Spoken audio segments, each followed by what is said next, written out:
DNA 변이중 화차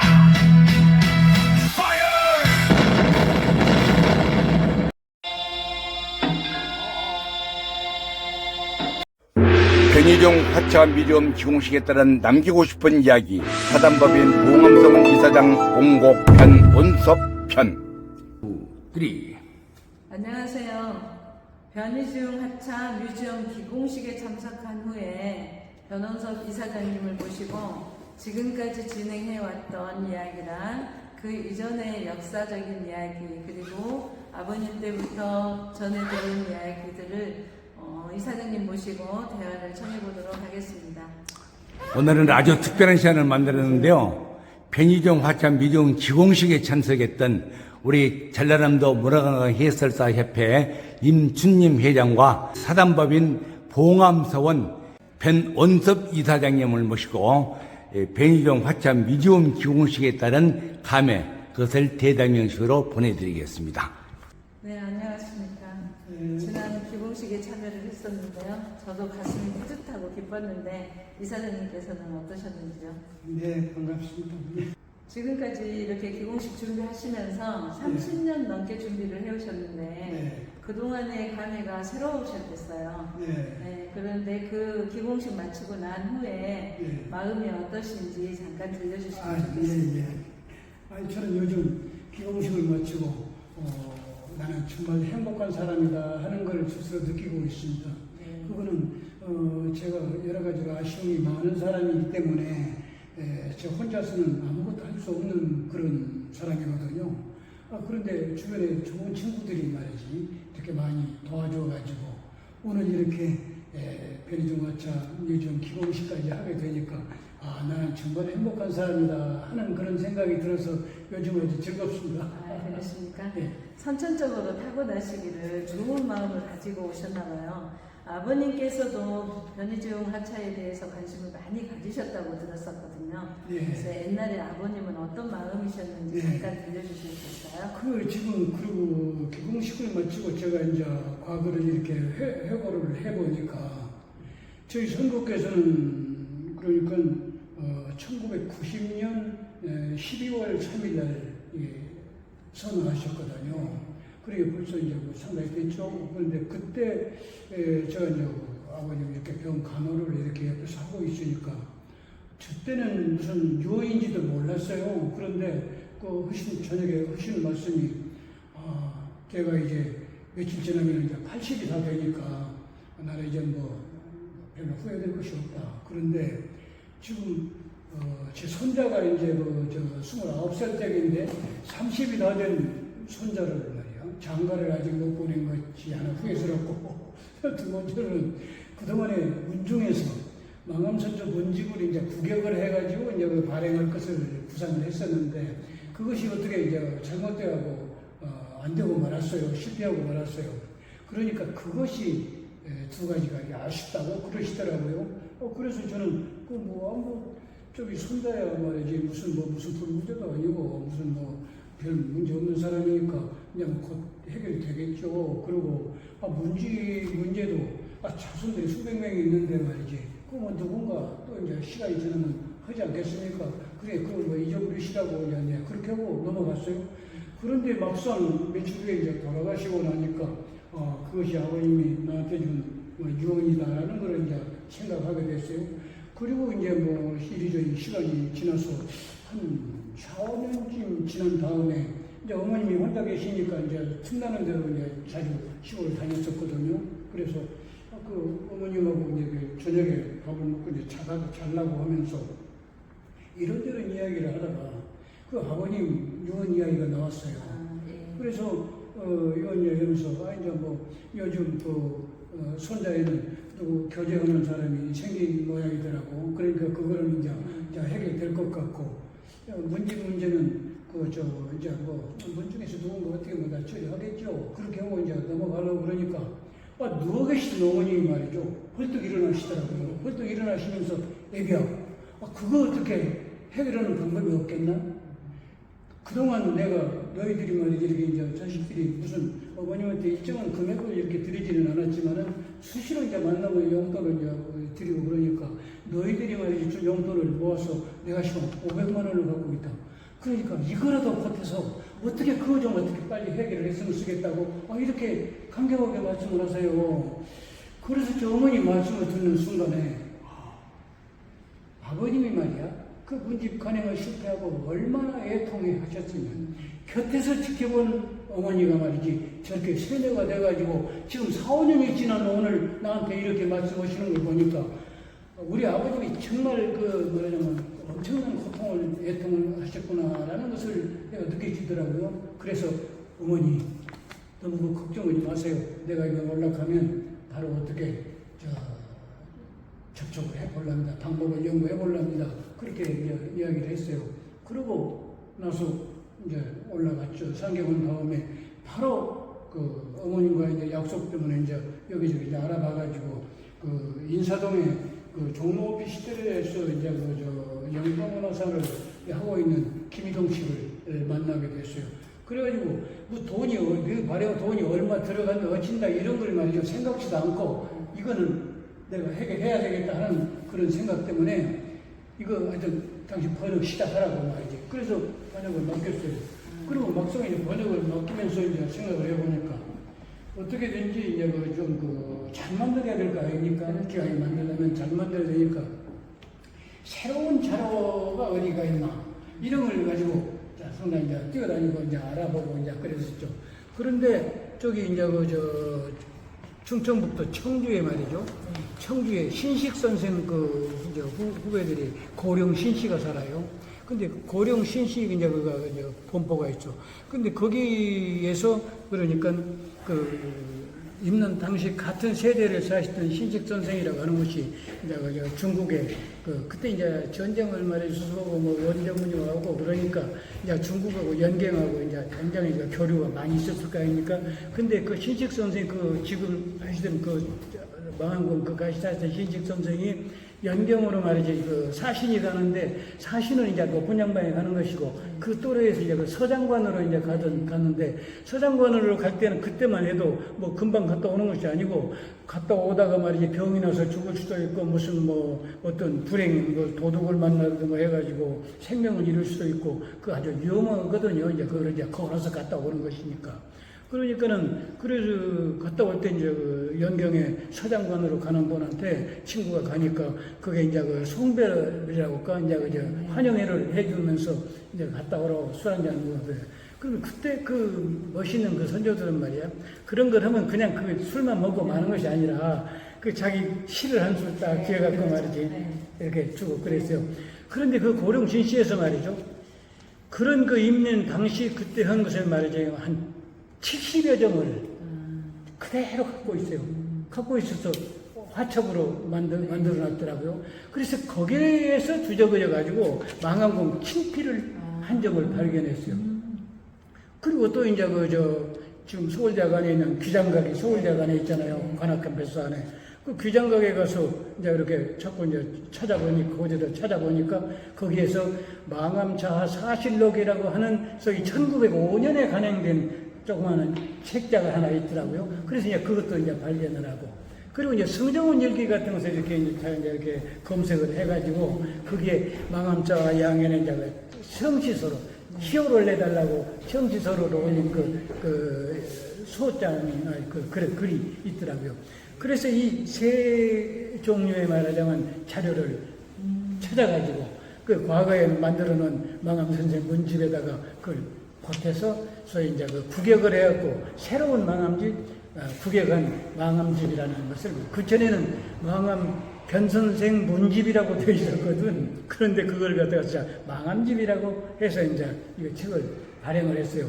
근데 그걸 발행하고 나니까 돈이 그때 돈으로 지금 30년 전에 한 3천만 원, 그때 3천만 원 정도를 투입을 했어요. 그런데 저는 처음부터 그것이 3천만 원 들어간다고 생각하지도 않았어. 그러니까 하여튼 얼마가 들어가든 자관 이건 해야 된다는 그런 감각, 의무감 때문에 이제 착수를 해서 하다 보니까 이제 간행을 하고 시청 뒤에 서울신문사 12층에 이제 저 내셔널 클럽이 있거든요. 거기 가면 이제 저 음식값도 싸고 그래요. 그 기자들이 모이는 데니까는 이제 저 면세거든요. 그래서 이제 그 내셔널 클럽에서 출판 기념회를 하고 그러니까 그것까지 딱 하고 나니까 3천만 원이 들어가더라고요. 그래도 어머니가 이제 주신 돈이 있지. 그러고 나서 뭐 하고 나니까 그렇게 저는 그러니까 사실상 뭐 한 2천만 원 정도 그냥 내 생돈을 넣어가지고 이제 이걸 그 작업을 마쳤어. 그러고 나서 이제 그러고 나는데 그러고 나니까 원중에서 말이죠. 그러니까 2월 그러니까 그 2월 20날에 이제 봉암성원 춘향제니까 그 며칠 전쯤 돼서 10월서 그때 그 별유사를 맡고 계시던 저 다감 대부께서 전화를 하셨더라고요. 그래서 대부님 웬일이세요? 그러니까 오늘 원중 회의에서 자네를 내 후임 변호사로 선정했으니까 며칠 후에 이제 그 20일 날 그 춘향제 말이자면 내려오소 그러시더라고요. 그래서 제가 깜짝 놀래고 아니 서울에 있는 제가 어떻게 장성에 있는 서원의 별유사를 합니까? 그러니까는 대부님 말씀이 여러 말 할 것 없네. 문중 어르신들의 결정이니까 그렇게 알고 오라고 내려오라고 그렇게 한 말씀. 그리고 전화를 끊어버려요. 더 이상 내 말을 들으려고는 안 해. 그래서 그 이제 별유사를 맡아갖고 지금 서원사를 주관한 지가 30년이 된 거예요. 그런데 이제 거기만 끝나는 게 아니죠. 그래서 거기서 이제 그리고 별유사를 취임을 했죠. 이제 2월 달에 취임했죠. 그래가지고 9월에 그러니까 제가 동아일보사에 이제 그 동아일보사가 저기 저 광화문이 아니고 저기 저 충정로 사옥이 있거든요. 충정로 사옥에 누구 이제 뭐 일이 있어서 거기 잠깐 들렸다가 그 이제 그 광화문으로 이렇게 이제 걸어가는 거예요. 그러니까 그 서대문 로타리를 지나서 정동 그 MBC 있던데 그쪽 앞에 이렇게 지나가는데 그 사이에 문화일보가 있거든요. 문화일보사 사옥에 그가 있어요. 그러니까는 그 문화일보사를 그러니까 현대그룹의 이제 그 정중 회장님께서 창사를 하셔가지고 동아일보사의 인재들을 스카웃을 해가지고 거기다가 하고 있었거든요. 근데 그때 그 편집 주관을 하시던 그 남시욱 선생이 있었는데 그 남시욱 선생이 이제 아는 분이거든요. 그래서 이렇게 그 신문사 앞을 지나가니까 그러면 지나다가 저기 남 선생한테 그 인사는 하고 가야 쓰겠다고. 그래서 남 선생한테 들어갔어요. 그러니까 뭐 데스크에서 뭐 일을 하고 계시더라고요. 그래서 요즘 어떻게 지내냐고 물으세요. 나는 요새 그 왕암집 간행하느라고 말이지 바쁘게 지냈다고. 이제 그러니까 그래요? 그러니까는 자기가 뭐 글을 쓰고 있다가 무슨 기자를 하나 부르더라고. 뭐 여지 기자 신수정 기자를 딱 불러가지고 가서 인터뷰를 하라고 그렇게 시켜버려. 뭐 내가 뭐 해달라고 하고 이런 말 한 게 아니라 그래서 신수정 기자하고 인터뷰를 했어요. 근데 인터뷰를 하면서 제가 무슨 말을 했느냐면 그러니까 신수정 기자가 이거 망하면 집을 어떻게 무슨 뜻으로 이제 이거를 했느냐고 그래 간행했느냐고 그래. 그래서 나도 내 나이가 이제 60이 되었고 또 지금 행주대첩에 말이지 그 승리 요인을 여자들이 행주치마에 돌을 날라다가 승리했다고 그러는데 그래갖고 그걸 말하자면 행주대첩을 갖다가서 신화화하고 있는데 그것이 안타깝다. 그런데 행주대첩의 실제적 진실은 세계적인 발명품 변희정화차의 위력에 의해서 된 것이라는 것을 널리 알리고 싶어서 내가 이 망암집을 간행한 거라고 그런 요지로 이제 대답을 했거든요. 그것이 9월 4일자로 보도가 됐어요. 박스 기사로 9월 4일자로 보도가 됐어요. 그러고 나서 며칠이 지나니까 말이죠. KBS에서 저한테 전화가 와서 집으로 전화가 와서 어디냐고 그러니까 나 KBS 장성주 PD입니다. 그런데 그 사장이라고 해서 변 사장님의 그 문화일보 기사를 잘 봤습니다. 근데 한번 만나뵀으면 좋겠는데 어떻게 만나뵀으면 좋겠다고 그래. 그러죠. 그럼 알았다고. 그럼 내일 내가 몇 시에 나가겠다고. 그래서 그 다음날 이제 KBS로 나가서 이제 현관에 가서 전화를 하니까 장성주 PD가 내려왔더라고. 그래서 같이 이제 사무실로 이제 올라갔어요. 올라가서 장성주 PD하고 그 역사 스페셜 담당 이국장하고 이제 셋이서 앉아서 이야기를 했어요. 이야기를 하는데 그 이국장 말이 지금 우리가 그 행주대첩에 대한 말하자면 그 촬영을 많이 계획을 갖고 있는데 그 변 소장님이 좀 도와주셨으면 좋겠습니다. 그러면 근데 도와주자고. 그래서 승낙을 했죠. 그래가지고 KBS에서 이제 취재팀이 여기 장성으로 내려왔어요. 그때 그러니까 장성으로 내려온 것은 장성주 PD오지. 그리고 지금도 그 KBS에서 있는데 정용실 아나운서라고 있어. 여자 아나운서인데 정용실 아나운서. 그리고 뭐 촬영 감독, 조명 감독, 또 보조 한 사람씩 있지. 그리고 기사하고 막 7사람이 내려왔어. 그래서 그 사람들이 와서 이제 여기서 서원을 중심으로 해서 또 촬영을 하고 저 무안으로 갔죠. 이제 그 산소가 무안이지. 왜 산소에 무안을 지으면 무안에 이제 그 묘비가 망원공 묘비가 월사 이정구 선생님이 자는 아주 그 묘비가 아주 유명하거든요. 그래서 그 묘비를 촬영했기 때문에 무안으로 가서 촬영을 하고 거기서 이제 자고 그러고 다음날 이제 또 무슨 뭐 이것저것 찍고 그러고 이제 올라가서 이제 1박 2일 동안 내가 그 촬영을 안내를 다 했어요. 직접 하셨군요. 네, 내가 직접 안내를 해줬어. 직접 안내를 해주고 그리고 이제 그 촬영하는 날 말이죠.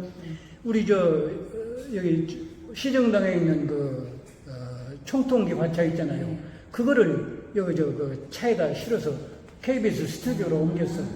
그래서 KBS 스튜디오로 옮겨가지고 그걸 스튜디오에다 갖다 놓고 그때 그러니까 유인천 씨가 지금 문화관광부 장관을 2번이나 했잖아요. 근데 이 유인천 씨가 탤런트 시절이야. 그 유인천 씨가 그 화차를 중심으로 이제 왔다 갔다 하면서 이제 그 나레이션을 했어요. 그래가지고 이제 그 역사출이 이거 촬영을 해가지고 그야말로 행주대첩에서 편의점 화차가 주도적인 역할을 했다 하는 것을 이제 보도가 이제 제대로 됐었죠. 그 지금으로부터 30년도 훨씬 전 일인데 예. 이렇게 생생하게 기자면 기자 뭐 이렇게 이름까지 다 기억을 하시는 거 보면 그만큼 가슴이 뛰게 열심히 일을 하셨나 봐요. 그래서 저희들도 장성 군민으로서 생각할 때 우리 변희중 하차를 좀 더 리얼하게 소개를 하고 좀 더 실감나게 후손들한테 알려줬으면 좋겠다 하는 희망을 항상 가지고 있었는데 어느 날 이사장님이 장성에 딱 나타나신 거예요. 혹시 제가 외딴 질문을 하나 하자면 이 화차에 관한 일을 하시기 전에는 어떤 일을 하셨어요? 화차에 대한 저는 그래서 과거에는 말이죠. 제가 이제 60 그러니까 그 이전 60 이전 그러니까 내가 쉬운 한 50대 중반쯤 될 때까지는 아버님이 계시니까 아버님이 뭐 문사일이라든가 뭐 향교일이라든가 이런 것들을 열심히 하시기 때문에 저는 향교회도 한번 나간 적도 없고 저기 그 소원에도 일체 나가본 적 없어요. 오직 그리고 아버님이 또 여기 나가라고 하지도 않아요. 각자 말이지 자식들이 말이죠 각기 맡은 일에 말이지 최선을 다하고 열심히 나라에 봉사하는 것을 바라지 그 무슨 뭐 문사일 하는데 이렇게 오라고 하시지 않더라고요. 아버님한테 절대 그런 걸 들은 적이 없어요. 근데 아버님은 하여튼 열심히 하여튼 하시고 나는 제가 맡은 일을 하여튼 열심히 충실히 했지 그 무슨 다른 걸 별로 무슨 뭐 관심을 안 갖거든요. 그런데 아버님 유언을 계기로 해가지고 지금 또 어머님의 이제 그런 행동 이런 것들로 영향을 받아가지고 이거는 내가 해야 될 일이구나라는 그런 결심을 하고 해치운 거죠. 대단한 일을 하신 것 같고요. KBS 역사추리에서 행주대첩, 뭐 행주치마의 승리 이런 주제로 변희정 하차의 역할을 재조명했는데 듣기로 1999년 7월에 권율 장군 서거 400주년 기념 사업으로 학술 기념관에서 전쟁 기념관에서 학술대회를 했었다고 했거든요. 그때 그 학술대회 하면서 우리 망암 선생과 관련된 어떤 이야기가 있었나요? 그러니까 제가 이제 그것도 그러니까 우연히 그때는 제가 이제 성경관에 이제 출입을 할 때거든요. 회장할 때가 아니고 회장 전이죠. 이제 회장 되고 전이. 성경관에 출입을 할 때니까 어느 날 저 성경관에 나갔어요. 나보면 뭐 있어서 나갔더니 오늘 오후에 말이야 권율장 군서고 400주년 추모 사업으로 말이죠 학술대회가 있다고 그래. 그래서 그 말을 딱 제가 듣는 순간에 말이죠. 권율장군 하면은 행주대첩에 대한 이야기가 나올 것이고, 행주대첩에 대한 이야기가 나오면은 혹시라도 망암공의 화차에 대한 것이 나올란가 하는 그런 생각이 퍼뜩 들더라고요. 그래서 나도 참석을 했죠. 참석을 해서 보니까 제 우중이 적중해가지고 육군사관학교 그 박물관장으로 하신 강성문 교수께서 그 행주대첩에 관한 그 논문을 발표하시더라고요. 그 논문 속에 변희중 화차가 행주대첩에서 크게 기여했다는 말씀을 하시더라고요. 네. 그래서 그때 그 말씀을 듣는 순간에 옳지, 이거를 내가 좀 더 구체화해야 되겠다 하는 생각이 부뜩 들더라고요. 그래서 그럼 내가 직접 주관을 해서 한번 해봐야 되겠다. 그래가지고 준비를 했어요. 그래서 이제 나와서 문중 어르신들한테도 내가 오늘 이번에 권율 장군 학술대회 가니까 이런 이야기를 하는데 이거를 어떻게든지 우리가 구체화해서 뭔가를 하여튼 거기서 말해 꼬투리를 잡아야 되겠다. 그러니까 이걸 해야겠다고 그렇게 해서 이야기해가지고 우리 서원에서 이제 자금을 마련해서 말이죠. 전쟁기념관에서 2002년 5월 달에 말이죠. 그 학술대회를 제가 직접 주관을 했어요. 주관해서 딱 했어요. 그때 제가 이제 강성문 교수한테 보다 구체적인 말이죠. 화차에 대한 글을 써달라고 말이지. 그렇게 이제 부탁을 했죠. 그랬더니 아닌 것이 아니라 그때 이제 그렇게 해서 이제 그딸 학술대회를 하고 그 교수들의 이제 학자들의 쓴 논문을 가지고 변희중 연구라는 단행본을 간행을 했어요.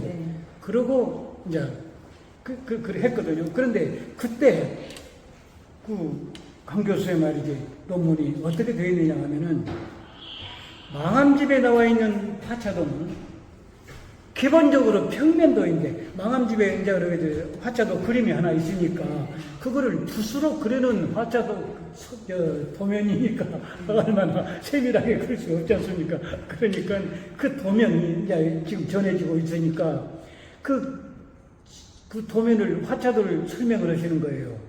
기본적으로 평면도인데 독자들의 이해를 돕기 위해서 정면도, 앞에서 정면도로 보는 정면도를 가미한 복합도라는 말씀을 하시더라고. 그렇게 아주 딱 정의를 내리시면서 행주대첩이라는 것은 말이야, 처음부터 조선군 2,300명밖에 없는데 일본의 침략군은 3만 명이 말이야 이렇게 싸웁니다. 이거야.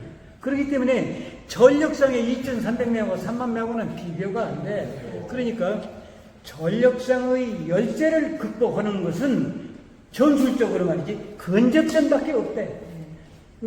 전술적으로 근접전밖에 없다. 그러니까 행주대첩에서 권율 장군이 저 사람들하고 침략군하고 싸우려면 근접전밖에 다른 방법이 없으니까 근접전을 구사했다 이거야. 근접전을 구사를 하다 보니까 방어벽이 설치돼서 병사들을 보호하는 방어벽이 설치된 변희중 화차를 제일 앞에다가 딱 세워놓으니까 저기서 조총으로 무장 일본군들이 조총으로 아무리 쏴봐야 병사들이 안 들어다 이거야. 그러니까 제일 앞에다가 이제 변희중 화차를 딱 하객진을 펼쳐서 이렇게 딱 이제 이렇게 배치를 해놓고 다른 조선 병사들은 이제 뒤에서 이제 활도 갖고 있고 뭐도 이제 이렇게 했다 이거야. 그러니까 그 논리가 정확하잖아요. 예. 근접전을 펼치는 데는 방법이 없으니까 방어벽이 설치된 변희중 화차를 최전방에다가 배치를 하고 일본에 말하자면 최정의 공격진 그 선봉부대가 말이지 이렇게 올라오는 것을 결정적으로 그 사람들을 때려잡는 것은 변희중 화차의 역할이었다 이 말이지. 그래서 변희중 화차의 행주대첩에서 변희중 화차에 대한 아무리 과찬을 해도 지나침이 없다라고 말씀하시대요. 그래서 옳지. 이렇다면은 말이야, 학자들의 연구 결과가 이렇다면 화차를 기회가 되면 반드시 복원해야겠다는 그런 결심을 하게 됐죠. 그래서 기회를 보고 있었던 거예요. 그러려면은 학자들의 근거도 논리적 근거를 세워야 되고, 이제 자금도 마련해야 되고, 이제 뭐 여러 가지로 그런 게 있으니까 그 기회를 보고 있었어요. 그러다가 400주년 추모 사업을 하게 된 거예요. 네, 저희도 400주년 추모 사업 할 때 그 화차를 새로 다시 제작을 해서 실질적으로 07 여기 진원 쪽에 거기에서 수연하는 걸 그 TV에서 많이 봤거든요. 그리고 이제 저희들도 중간에 행주산성을 가본 적이 있어요. 네. 정말 망암 선생의 이 화차가 얼마만큼의 역할을 했겠는가를 그때 이제 우리 여기 봉암서원 주최를 해가지고 다녀온 적이 있는데 실질적으로 현장에 가서 보니까 그게 가능했겠다 이런 생각이 들더라고요. 그래서 망암 선생 돌아가시고 400주년 기념 사업을 네. 상당히 크게 하셨잖아요. 네, 네. 그러면 그때 이미 이제 봉암서원 사단법인이 생겼던 건가요? 예. 아니, 그때 그러니까요.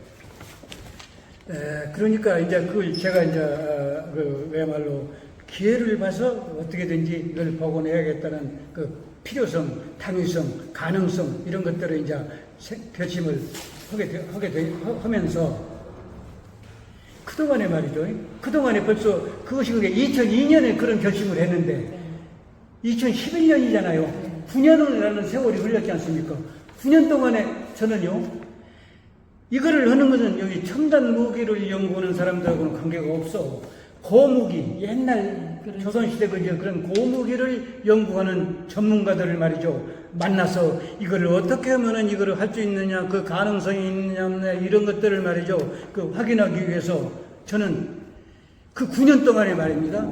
전쟁 기념관에 그를 말이죠. 수십 차례 방문을 한 거예요. 그 9년 동안에 수십 차례 전쟁 기념관에 가서 고무기 전문가들과 협의를 하고 만약에 뭐 밥도 먹고 때로는 무슨 뭐 소주도 마시고 말하자면 이제 차도 마시고 하면서 수십 차례 방문해 갖고 그 동안에 말하자면 화차 복원에 대한 꿈을 차곡차곡 쌓아 나가고 있었죠. 그래서 이제 기회를 보다가 400주년이 됐거든요.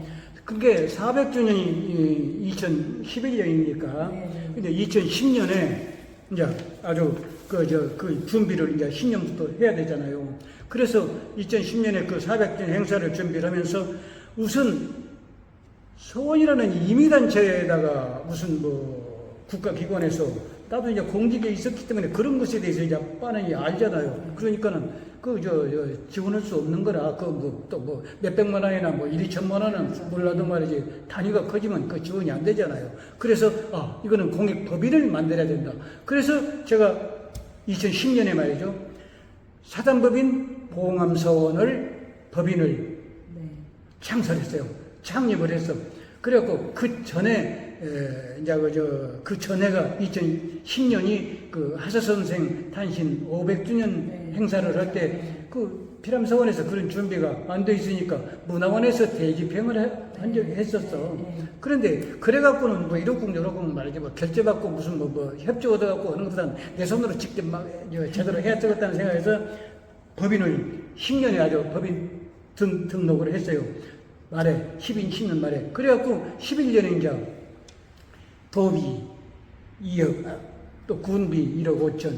그리고 복원을 하려고 그러니까 그 최소한도 2억 이상 들어가야 되기 때문에 돈이 모자라면 안 되잖아요. 그 군에서 2억을 달라고 그러니까 하여튼 1억 5천밖에 못 하겠다고. 그래서 그냥 그러면 우리가 하여튼 5천만 원을 차지라도 이거 내서 아주 투입해가지고 4억 예산을 만들었죠. 그래가지고 복원하고 화차를 복원하는 이제 목적이 복원하고 그리고 이제 기타 여러 가지 이제 그 추모 사업들을 이제 다 하고 그래서 400주년 추모 사업을 이제 성황리에 잘 맞출 수 있었죠. 네.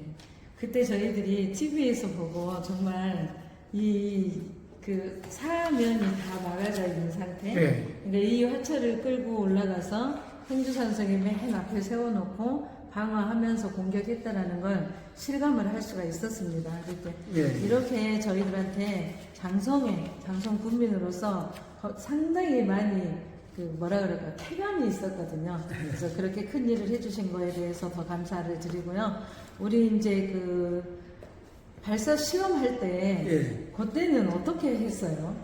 직접 화차 세워놓고 쏴봤을 거 아니에요? 화포를. 그때는 그 화포 탁 나가는 순간 그때 마음은 어떠셨어요? 그러니까 그때 순간의 그 감격이라는 건 말이죠. 이루 말할 수 없죠. 왜 그러냐면은 말이 화자 보고 이제 그 설계 도면에 대한 논리는 그러니까 강성문 교수나 또 이제 그 견쟁개념관의 학예실장 얻은 이제 그 박재광 도무기 전문가들이라든가 이런 분들이 이제 그 논리를 이제 잘 세워가지고 논리만 세우는데 그거를 확실히 과학적으로 증거가 돼야 되잖아요. 그래서 이제 그 박재광 선생을 중심으로 해서 이런 강성봉 씨 국장이라든지 김상현 학예관이라든지 조혁상 교수라든지 이런 분들이 직접 연구팀으로 이제 그 참여를 했고 학술 자문을 하기 위해서 육군 박물관 보관장을 전 강신엽 씨라든지 육사의 무기공학과 교수는 김인건 씨, 또 육사의 군사학과 교수는 이내주 씨, 또 해사박물관 기획실장하는 이상훈 씨, 또 육사 무기공학과의 정동윤 교수, 또 이제 그 충무공 리더십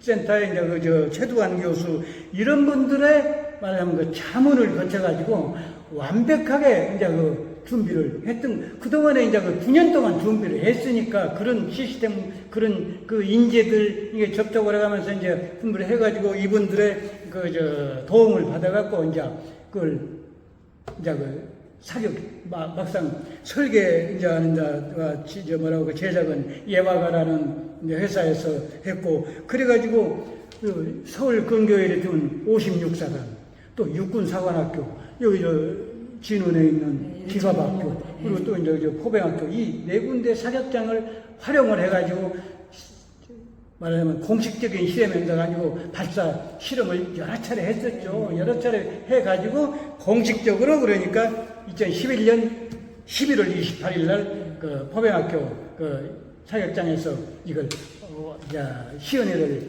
그야말로 군관민 참 300여 명이 많은 참관하여서 시연 행사를 성공적으로 마치고 하게 되니까 전국의 뭐 KBS나 MBC, 뭐 SBS 등 모든 매스컴들이 총동원돼서 그 사실을 방영해 주니까 정말 그것이 말이죠. 행주대첩 있으시 꼭 420년 만에 복원이 된 거예요. 420년 만에 복원이 됐어요. 그러니까 그 모두가 하늘의 뜻이겠죠. 이제 그 행주대첩에서 왜군들을 물리치고 420년이 지나서 그 실물이 복원됐다 하는 감격이라는 걸 이런 걸 할 수 없었습니다. 대단하셨겠